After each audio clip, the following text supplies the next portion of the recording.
Good evening, everybody. Welcome on this lovely sunny afternoon. Well, it's sunny where we are, so I'm assuming it's sunny where you are. A bit of a scorcher out there today, so yeah, that's great. Great news, really. But welcome to the show. Welcome to the Open Door Show. It's called Open Door because that's what we post on social media. That's what's on the screens behind us. So yes, a giveaway. Open Door Show. Welcome. My name's Richie Clapson, and I'm here with the other half of Property CEO, Mr. Ian Child. Good evening, everybody. Hope you're all well.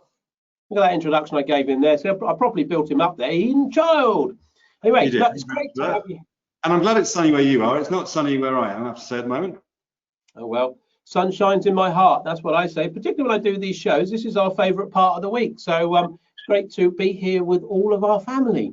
Anyway, just in case this is your first time and looking at the names, there's a few names that I don't know. So some of you, perhaps it is your first time. Let me know. Let me tell you even. I can't even speak tonight, but then I can't normally anyway. So there we go. Let me tell you what you've let yourself in for. Our aim is to give you around 45 minutes of non-stop positivity, totally half glass full. That's the whole thing. It's all around the theme of business and property development, isn't it, Ian? Certainly is. Richie and I run a company called propertyCEO. Basically, our day job is training people how to become successful small-scale property developers.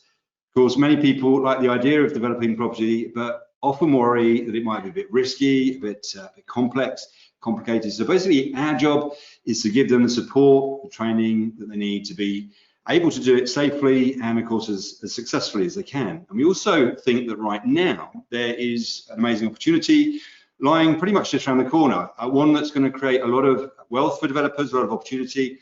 And so we wanted to help people find out all about it, but also to see if development might be a good fit for them. So, it is difficult, it is hard, but it's entirely possible. And at the moment, of course, there's a global pandemic still going on. Leicester's going back into close down. So there we go. That's their own fault. Shouldn't have gone out.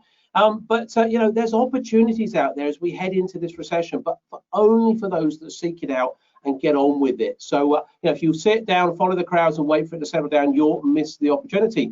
So this show is all about serving up perhaps advice, predictions, perhaps a bit of training in the responses to the questions we get, but above all, we're going to have a little bit of fun. Anyway, we're happy to take questions. Please put your questions in the chat box. Same old thing, no questions, no show. So put your questions in, and we're going to bring our guest on in a minute. But first of all, just say hello to a few people. So and good evening, Paul, Roma, Clive, Jacqueline, Dale, Andrew, Colin, Josh, Sammy, Helen, Sarah, Peter, Harjinder, Will, Adir, Jackie, RD, Keen, Joanne, Charlotte, Yvonne. I mentioned Yvonne. I can't remember if I mentioned it twice. RD, there's quite a lot of you on. Jin, what else have we got down here? Stephen, Dan, all of you, and others are just joining as we speak. Joe's just joined. There's two Joes on tonight. That's going to get confusing. Joe B and Joe T. And Deal says good evening to everyone. Good evening, Deal. Deal's the party wall surveyor we had on as a guest just recently on one of the Open Door shows. What a fantastic guest. So if you want to know about party walls, he seemed to know a thing or two about them. Have a listen to the past recording on YouTube. That would be really useful. Anne says hi all and hi to you. And Clive says, I can't see Ian on the screen. Okay, let's have a little test. Clive has these troubles. Can you give us a hands up if you can see both myself and Ian on the screen and see both of us? So it's just Clive. Clive has the Premier subscription where, yeah, I'm missing. He must be. He must be. To be honest, Clive, I think that's a bonus, and I'd look forward to that. I certainly wouldn't complain. And Edward says, being cold here, well, it's sunny here, Edward, so, that's how it works. And Ranjit from Property Investor News. That's surprising that Ranjit's on. He says it's Ranjit Singh here from www.property-investor-news.com.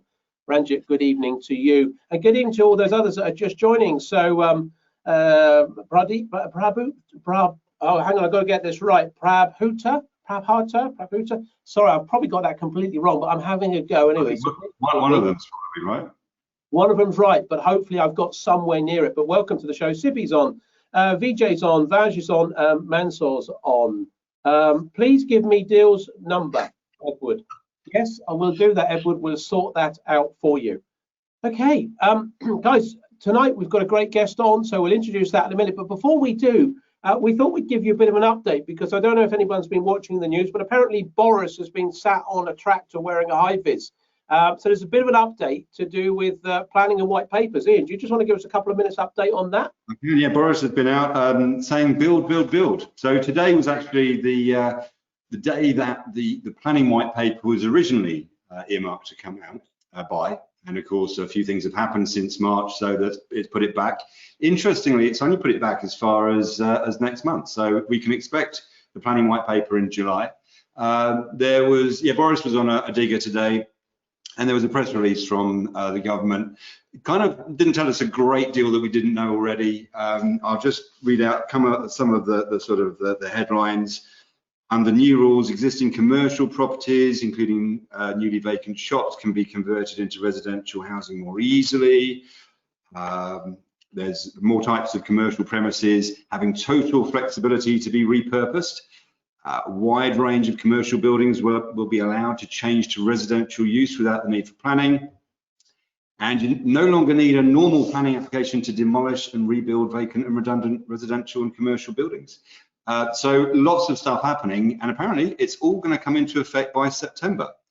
And they say to support the high street revival by allowing empty commercial properties to be quickly repurposed and reduce the pressure to build on greenfield land. By making brownfield development easier. And the other interesting thing they've announced here is a home builders fund to help smaller developers access finance for new housing developments.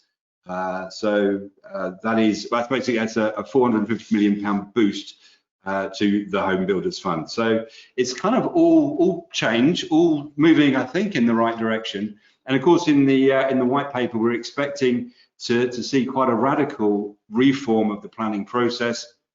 And the speed at which planning permission can progress through the system. So we'll have another update for you, I think, next month. So guys, hopefully that's useful. We'll keep you updated as we hear more. And Prabhu, what I've got, his name's PK. Just call me PK, he says. So I'm going to do that, PK. Thank you very much. And Debs is on as well. Good evening, Debs. Anyway, guys, you asked for an architect. You asked us to bring on a top quality architect, a top quality architectural practice. So we said we would do that. We said we would find a top quality architect who would be able to answer pretty much any question about architecture, how do you interact with developers, when you should appointment, all those questions that you want to ask those professionals. And someone, who would be recognized in the industry of having a terrific track record, having a great company behind them. And to be honest, we struggled. Again, we struggled. We always struggle. And anyway, I said to him, what about that fella, Mike? And we met this architect once, Mike Sandhu, from SC Architecture. So I said, well, if he's available, we'll get him in. Now, to be honest, guys, he's not very good, but be gentle with him and he might better answer one or two questions. So let's see if Mike's available after that wonderful build-up. Mike, can you hear us, Mike? Yes, I can hear you. Mike, can you turn your camera on for us?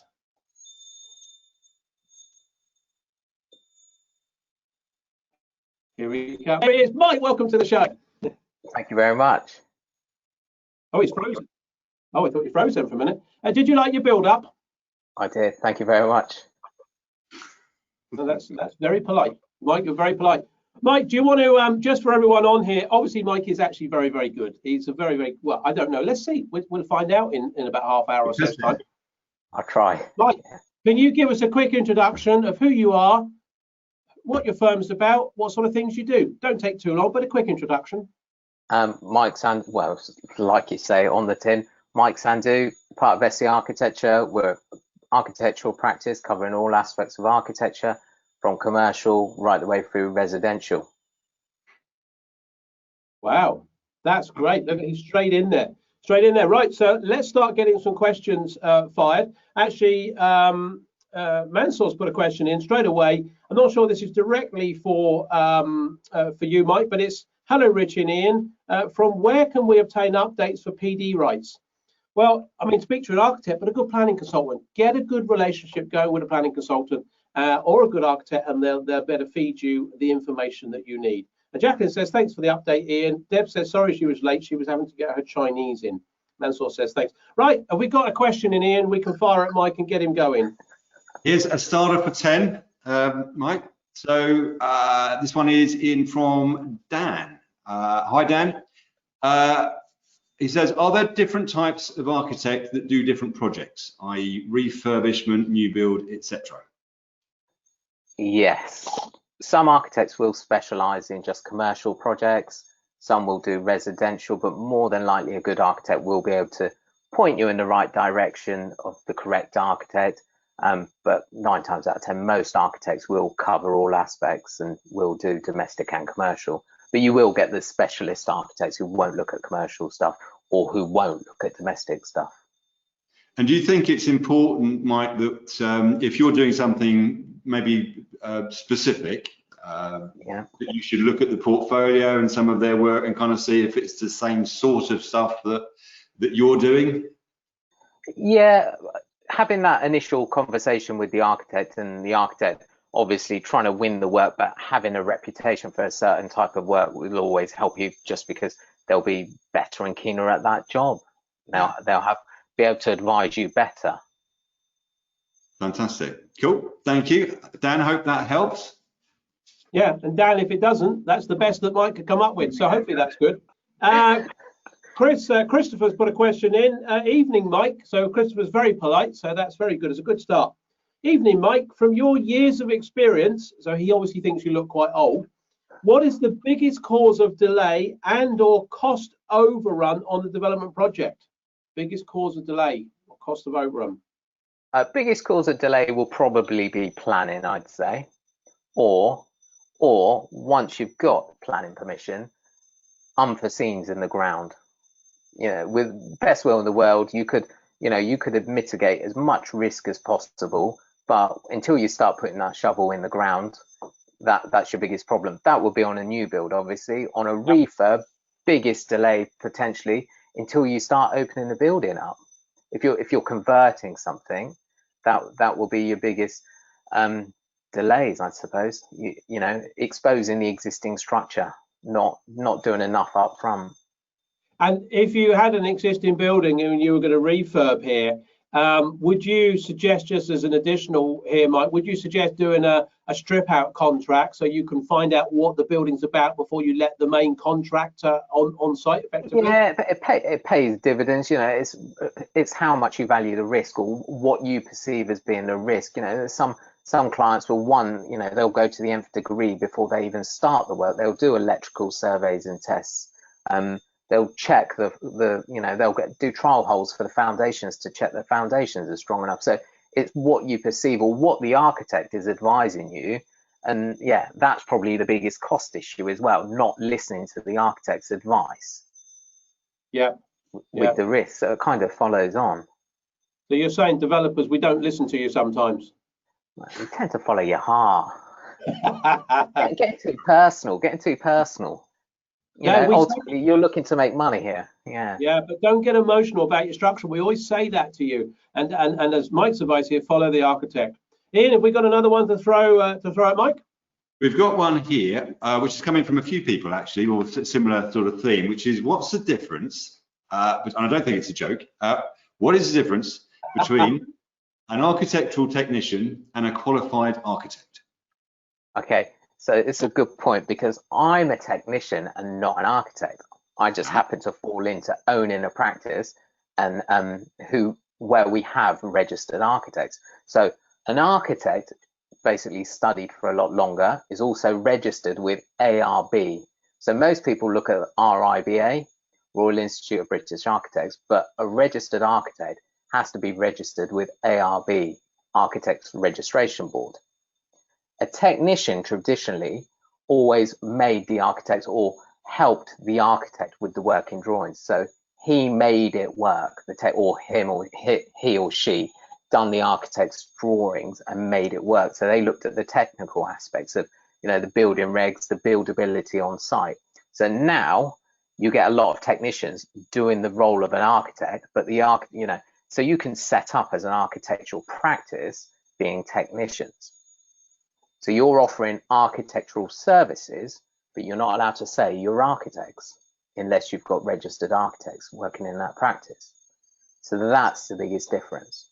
And as developers, should we be looking, is there some questions we should ask there when we're looking for an architect, or is there? Definitely, because like an architect's been to university for 7 odd years with work placements in between. So the architect's job is always to make you think outside of the box, whereas a technician traditionally will just draw what he's told to draw. So I wouldn't say, everybody has design strengths, but the architect's there to make you think just like outside of that box a little bit more than the technician will. Fantastic. In a nutshell, pretty much. Mike, a good solution is to have a practice that's got a mixture of both, because you don't just want the artistic people, you want the technical people as well. Would that be fair? That's probably the ideal practice to go for, is where they've got architects and technicians. Older practices traditionally won't employ architects or won't technicians. They won't, the architect will do everything. But nowadays you get architects doing all the fancy stuff, like the artistic stuff, and then the project usually gets handed over to a technician. Good stuff. And I'm going to ask you the obvious question. I'm going to feed you this one, but I'm guessing the SC architect has got both. Yes, we have. Excellent. I'm a technician. Good stuff. Excellent. And your business partner's a qualified architect, isn't he? Correct. And he's a really nice guy as well. But anyway, he wasn't available. So let's get on to the next question. So Dill's put a question in here, but first of all, he said, following on, you said developers don't listen. Dill says developers don't listen to anyone, smiley face. So he's on your side there. Dill, let's not gang up on developers. Come on, this is what this show's primarily made up of. People either the developers or want to be. Dill, you're alienating people. And Dill's question was, good evening, Mike. What's your view on the new planning proposal? Where do you think the best opportunities may be found? So he's probably thinking there in opportunities that might come up in terms of new PD rules for the high street, may give us some more opportunities there for retail, maybe airspace or demolishment. Where do you think the opportunity is going to be? I think with the current situation, everything's going on. I think a lot of people have been converted to online shopping. So I do genuinely feel, and this is my view, I do think the high street will get hit a little bit. And it's evident with how many major retailers are going into administration. So I think the high street's pretty good place to start looking. But then you get some high streets like Winchester, typical example, is very keen to keep the high street traditional. So I think if you can look in the right areas, I think the high street is probably going to be the best place to start looking. Interesting. Okay, excellent, good stuff. Dill, hopefully that's answered your question. In fact, he has just said thanks, A-team and Mike. By the way, Mike, we're the A-team. You possibly might better get involved. We're not sure yet. We've got a question here from CB. Question for Mike. For projects of the size of 6 to 9 units, do we need a separate planning consultant, architect, structural engineer, project manager, etc.? Can the architect do multiple roles, and is that advisable? What are your thoughts on that? Well, yes and no. You're always going to need structural engineers. You're always going to potentially need mechanical and electrical, bringing services in. This is all stuff the architect has an oversight on, and you as a developer should have an oversight on, and your architect is your go-to person. But I do think planning consultants, sometimes it depends how contentious the site is. If it's a straightforward site, it shouldn't be an issue for the architect with a strong design and access statement. It depends what comes back from a pre-app on a site like this. The architect should advise you at that stage, do you know what, you're going to need a planning consultant at this stage, and the planning consultant, if it's a decent one, will also advise you at that stage, do you know what, you're going to need specialist highways input, or we're going to need an ecologist on board. So your architect, it should be your go-to person, and if you've got the correct one, he or she will be able to advise you on who your team needs to be, or who should be part of that team for the project. Fantastic. What about one of the part of the questions there is the project management role, and we have quite a strong view, and let's be controversial, that I actually don't like architects doing the project management role unless it's maybe more of a domestic project. I prefer to get a project manager in and let the architect concentrate on what they're good at. What would your views be on that? Could be controversial. Okay.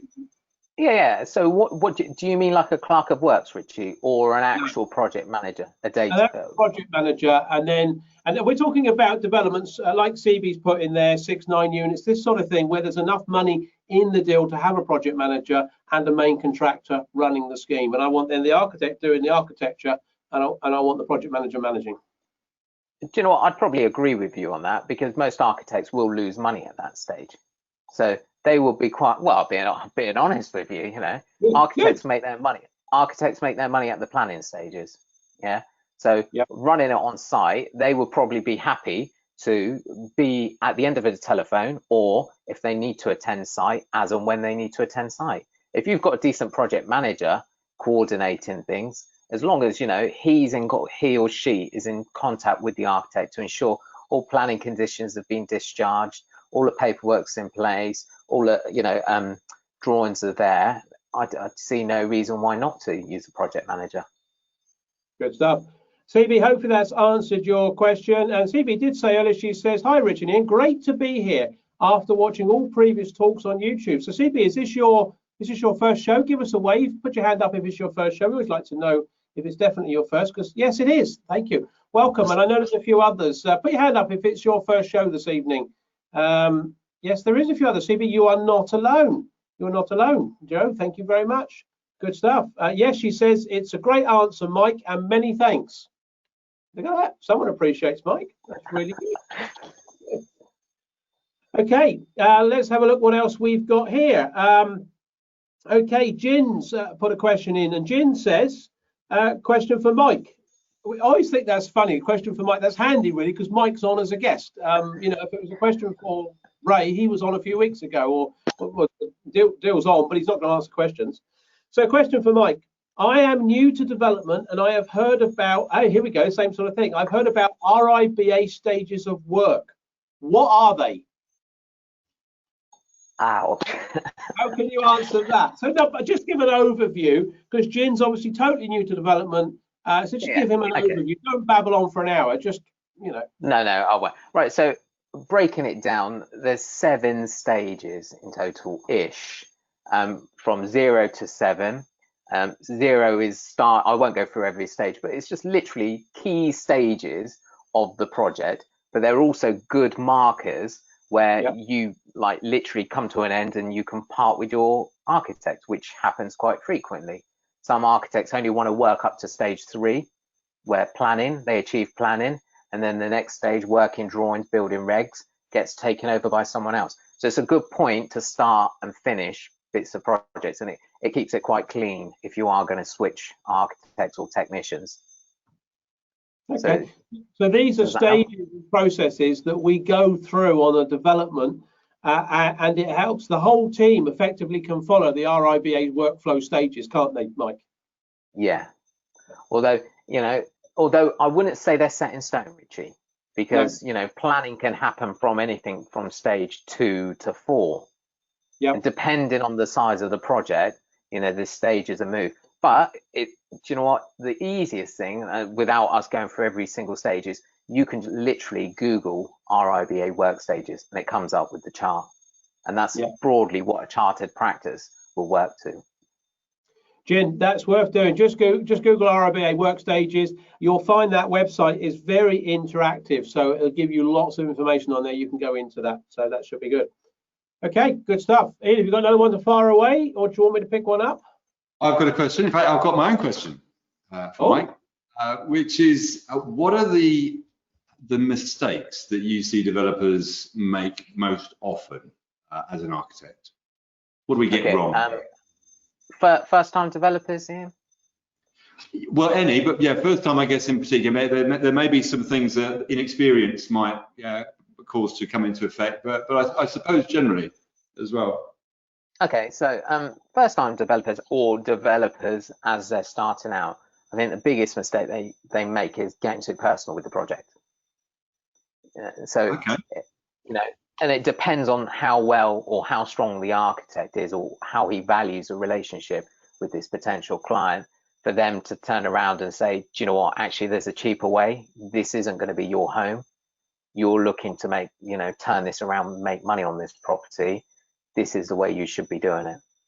And so when you say that's too personal, when you say too personal, you mean that they're speccing the property as if they're going to live there. Those the gold taps, and the marble gold surface. taps are trying to make the, for argument's sake, bedrooms or bathrooms bigger. They're trying to, how they picture themselves living in the property. Right. So that goes back to Rich's comment earlier about getting emotionally involved. We have to sort of keep an eye on the bottom right-hand corner instead. Yeah. Cool. And is that you say that was the number one mistake? That's probably the biggest one. Or with the best will in the world, my friend down the pub's done this, and he went like this and spoke to the planners and done it this way. It's that having that friend in the background is also an issue that we constantly are battling against. Excellent. The good old friend in the pub. It's been a while actually since I've seen the friend in the pub. But I think that is massive advice. Is just do not get involved. I remember a scheme once where I was trying to help someone out, and they went into this scheme, Mike, and I mean it's absolutely crazy. And the builder had virtually finished, and he was decorating, and they went into the ensuite and said, "Oh no, I don't like this. Can we switch the shower and the sink around?" And it was a wall-hung sink. And he went, "We can, but it probably cost you about £2,000." And they went, "Why? Why am I spending 2,000? I don't like it where it is." Well, that's where you wanted it, but I couldn't visualize it. She said, "I couldn't visualize it. How I have to see it built before I can decide." And the builders just go, well, "What do I do?" And I think if you can't visualize things, maybe spend a little bit of extra money with an architect, getting them to do some 3D stuff so you can really see what's going on. Okay, question in from Ed. Edward, good evening. Edward says, floodplains. What's the best way to deal with this for a new build plot? Run. You can't run, swim, I think you'll be thinking of. Walk away from the site. No, you can build on floodplain sites. It's not like, obviously there's more thought or design work that's put in. Obviously having the right design team would help. But you end up having a sacrificial site. It depends on what flood risk zone you're in as well. It also makes a difference. So there are ways around it, but my advice is if you're looking and you find a site with it, try not to buy it. Okay, but if you had to buy it then, so let's just say Edward's got a cracking deal here and he wants to put something on it. What about raising up above the floodplain? I mean, not necessarily on stilts as they do in other countries, but just if you've got the ability to raise the floor up, if it's only 500 or 600 above the ground level, what about doing that? Yeah, and that's probably the way you would do it, is by raising. You'd have so in Southampton we've done carports near the docks. So you have the carport on the ground floor, so it's all sacrificial, basically stuff that you don't mind losing, and then the habitable areas go up. So it's almost like a townhouse, but with an integral garage, and you have steps leading up to the front door. But obviously this has to be looked at inside context with what's around and if other developments have happened and how they've been done. And what about other space down on that ground floor, as you say, which is sacrificial? Can you put things like utility rooms down there? Utility rooms, boot rooms. I'm trying to think what else. Ground floor WC. Yeah. It's stuff that you wouldn't like a study. You could get away with a study because technically it's too small to be a bedroom. You can't live in a study, so it's classed as sacrificial. Yeah, and potentially increased demand for studies in the not too distant future, one suspects. I think so, Ian. So if you could, the bottom line, if you can sleep in it, then that's likely to be an issue because there's a flood, then you're vulnerable. Correct. So it's about clever architecture. So Ed, hopefully that has answered your question. So thanks, Mike, for that. Edward says single plot zone 3. Single plot zone 3. Do you know what zone 3 is? No, not without looking. Is that the highest? It's not the highest. It's pretty high. Zone 1 is less than 1 in 1,000. Zone 3 is that's so 1 in 100 is zone 3A, and then you've got zone 3B. So it is the problematical one. So it's the one that causes more issues. Yeah. You can still get away with it. You just need to see, like, without looking at the rest of the site context and what else is around, it's very difficult to say. But if there's other developments around, yes, you will get something. It just depends on what the architect's proposing or what you'd like to see there. But you've also got to remember, if this is a development, are you getting your money back out of it? Yeah. Is it cost effective work pushing this site forward? And I know how keen, Ed, you'll be to get your money back out of this.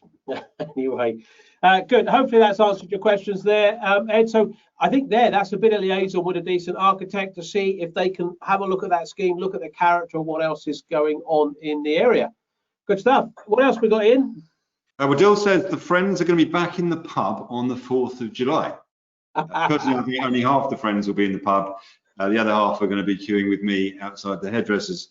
But yeah, all things changing, 4th of July. Got a question in from Will, actually. He says, at what stage of a potential project should I start talking to an architect?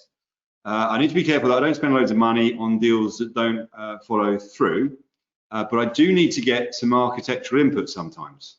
What do you think to that one, Mike? I'd say as soon as possible, even before you've done the deal. It's definitely worth talking to an architect. And a good architect or good practice will obviously, I'm going to use one of Richie's phrases, want a win-win situation. So if they're not willing to help you and talk to you, and potentially work is going to come back their way, they're not your architects that you want to be working with. Like you as a developer, an architect wants to build that relationship. So I guess as soon as possible, even before you've made offers, if you've got sites, it's worth talking to architects, definitely. So I guess one of the key sort of steps in that process at the start is to kind of establish your credibility and credentials with an architect, get a bit of rapport going, make them aware of what it is that you're looking for and how they might assist you in what you're trying to achieve. Is that pretty much, you want to build that personal relationship? You definitely do, and you'll be surprised what architects come up with and see as well, and potentially they can help you as well. And not a lot of people look at this in this way, that architects do actually, sometimes people do come to architects saying, do you know anybody who's looking to buy a site? Do you know anybody who wants to buy this house with potential that we could do something in the garden? And so you're then acting as a network almost. You've got a network of developers that might be interested. So absolutely get in there quick, and you might actually get more than you were bargaining for from your local friendly architect.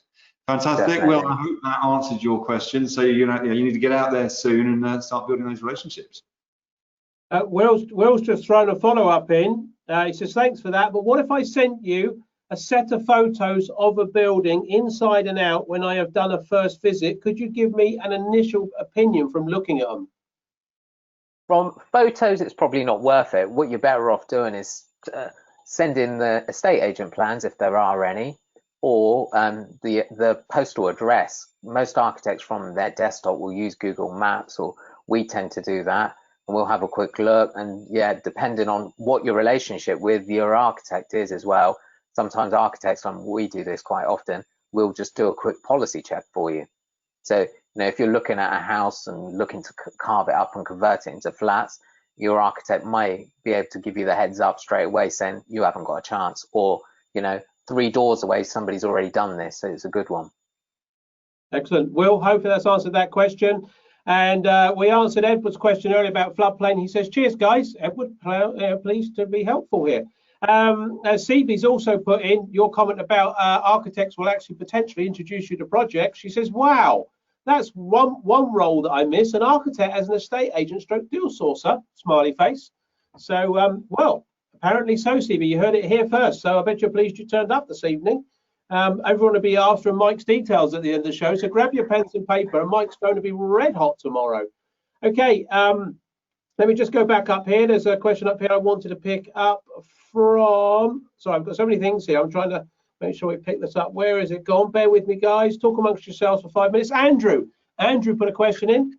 Andrew said, why do most contracts led by architects not include the M&E? Why? Question means, what do you think? Yeah. Well, I'm just trying to think.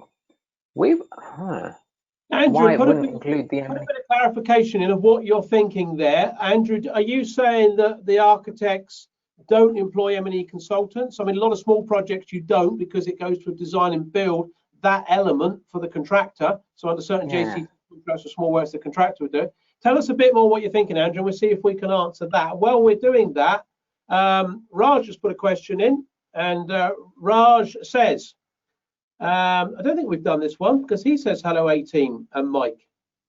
I mean, hands up. Who thinks Mike should be in our A-team? No hands up there. Sorry, Mike, no hands gone up there. So that's just, all right, Joe's got a hand up. There's one hand. Joe, well done. You know. Okay, so Raj's question is, hello, A-team and Mike. What would you say are the 3 quirky things that modern developments should or can include, e.g. solar panels to position them for a quick sale? So what 3 quirky things should we include in our developments to position them for sale? To position them for sale, quirky things. Yeah. I'm just trying to think. Kitchens, accessories in the kitchen, hot taps, definitely. For a quick sale. I think people go into new houses and they love gadgets.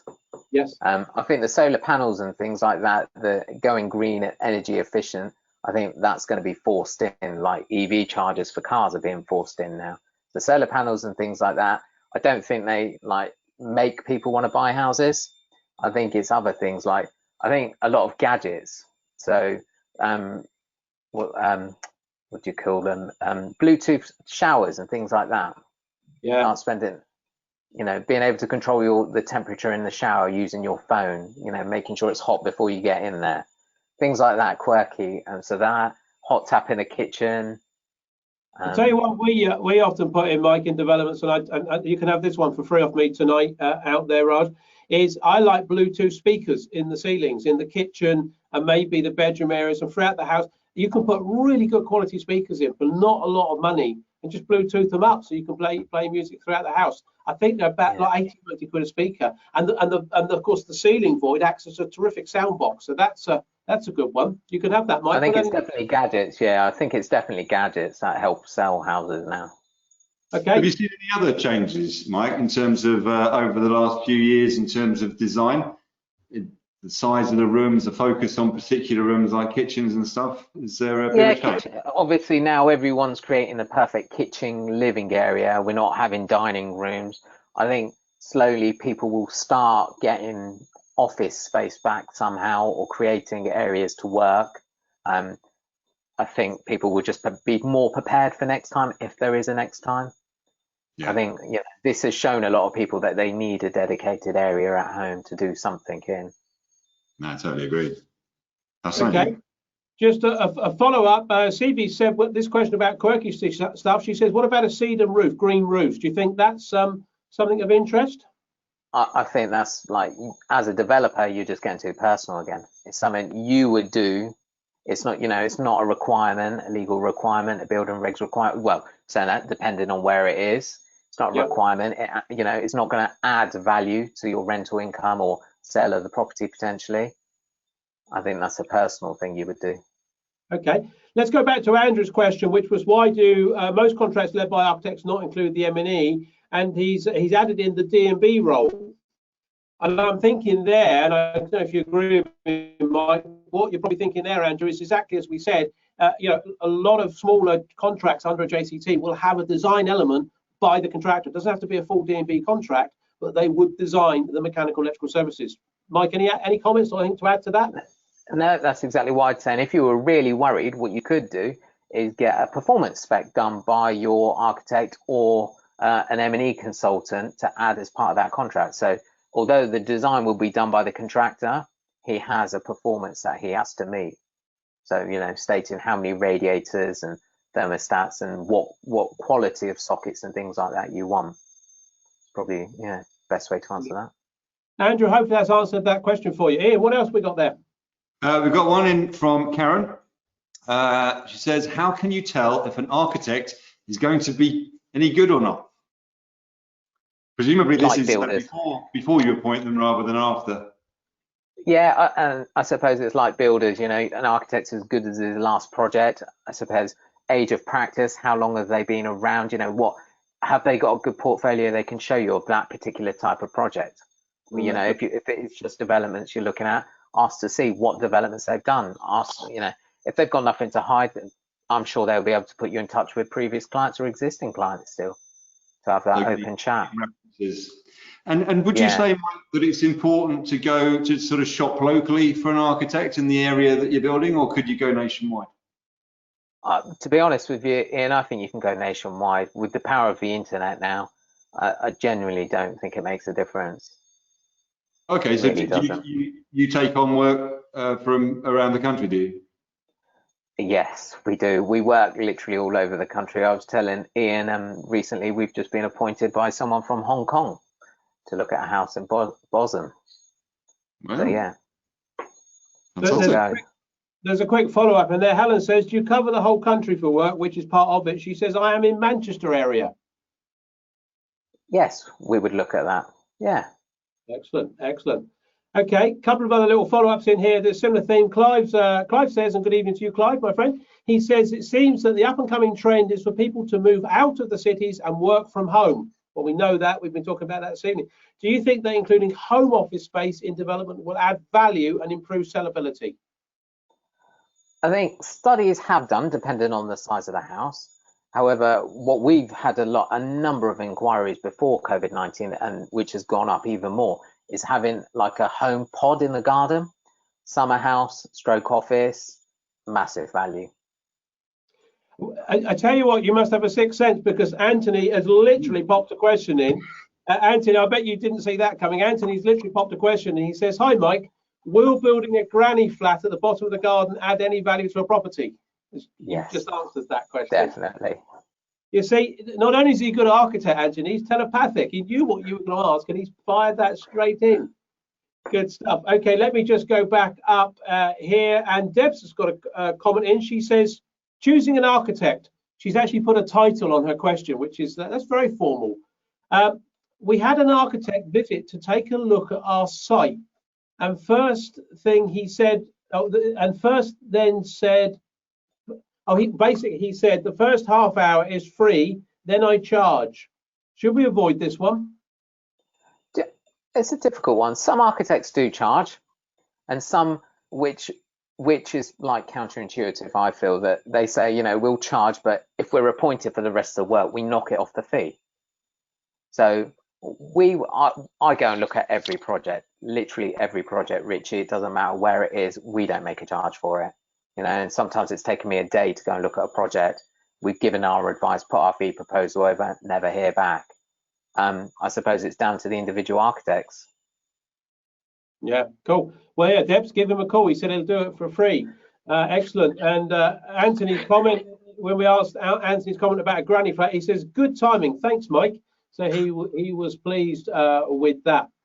By the way, guys, just a little thing. Ranjit's on from Property Investor News this evening. We often give Ranjit a shout out just for the sake of it, because we like Ranjit from Property Investor News. And he has said, he's done this a couple of times, and this is really good. So he said, just for the Property CEO open door intelligent attendees, that's all you guys. This is what Ranjit thinks of you. He thinks you're intelligent, and so do we. He says, this evening, I'm happy to do a free complimentary Property Investor News magazine. Email your new postal address and telephone number and event attended. Guys, grab a pen and paper and I will give you Ranjit's details, okay? And if you say that you've been on this event, we'll do it just at the end and he'll send you a free magazine. That can't be bad. Deb says she'll be in touch with you, Mike. Ian, have you got one more small one there we can squeeze in, do you think? What have you got? Let's have a look. I've got one. Have you got one? Let me fire this one into you, Mike, because I think this is a good one. Sorry, guys, we're not going to get through them all, but I'd like to get Mike's opinion on this one. It's from Jonathan. Jonathan, thanks. It's a good question here. He said, evening all. What is your thought, Mike? What are your thoughts, Mike, on where property prices are going over the coming months? I think there'll be a slight spike and then they'll just level out as normal. And I think they normally drop down towards Christmas anyway. So I think it should carry on. That's my opinion. just from workload and what we've been seeing recently. And I think you were saying, Mike, that you've seen quite a lot of residential work come in with people looking to make changes. Definitely. I think that, yeah, we've had more inquiries on domestic work as such, from people obviously being in COVID lockdown thinking, do you know what, we should do that extension. We need to improve the quality of our lives. I think a lot of people will have some disposable income, not going away on holidays this year, maybe not next year as well. I think people will invest in their own properties. Interesting. Great stuff. Guys, look, I think we're just slightly over time. Mike, fantastic. Thanks for coming on this evening. Guys, give us a hands up if you've enjoyed Mike on this evening. Give us a quick hands up. Yes, lots of hands up, Mike. That's unusual. We don't normally get that, so that's extremely good. Charlotte says thank you. Charlotte, pleasure, absolutely. Mike, that's terrific. Were you happy? Will you come back at another time maybe and answer some further questions? Yeah, of course I will. Excellent. We didn't get through them all, guys, but you know, thanks for that. Anyway, let's bid our farewell to Mike. Mike, thanks for coming on. Super Mike, session. can I just ask, before you disappear, how can people get in touch with you? Well remembered, Ian. Yep. So obviously the website, www.sc-architecture.co.uk or .com, and my email address is m.sandhu@sc-architecture.co.uk. Fantastic. The website's the easiest. All our details are on the website. Can you give your website one more time? Yep, www.sc-architecture.com. Good stuff. And your final comment on here, Pardeep says, a great surname, Mike, and you can guess why. Brilliant. Mike, thanks for coming on. We'll see you soon. Cheers, very Mike. much. Cheers. Take care. Yeah, Wow. see, I told you it'd be rubbish. You wouldn't know anything. Guys, hopefully that was really good. If you've got a pen and paper, and I'll give you Ranjit's email address if you'd like a free copy of Property Investor News. And if you don't get it, I would recommend you do this. It's something for free. You don't normally get anything for free in this world. If you just email Ranjit, say that you've been on Property CEO Open Door, and his email address is Ranjit, R-A-N-J-I-T, Ranjit at property-investor-news.com. Ranjit at property-investor-news.com. Guys, that's it. Thank you very much. Hopefully you've enjoyed that. We're back again on Saturday, the normal time, 10 o'clock. So hopefully you can join us there.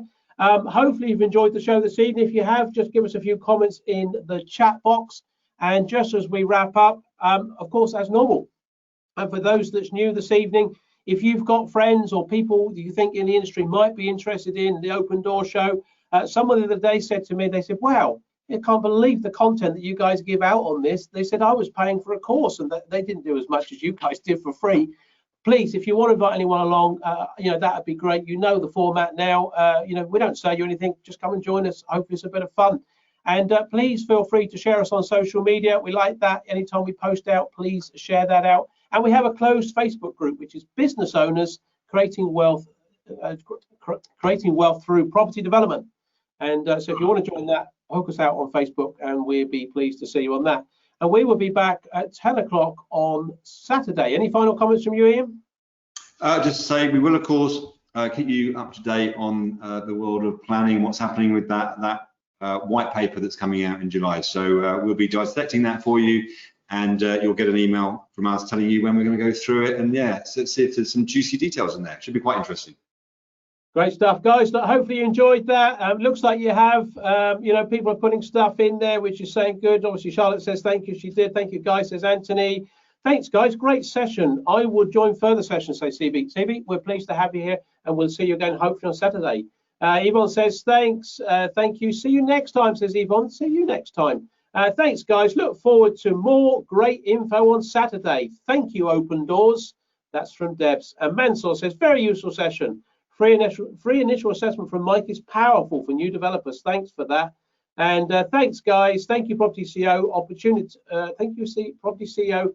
Opportunity Door. Great show.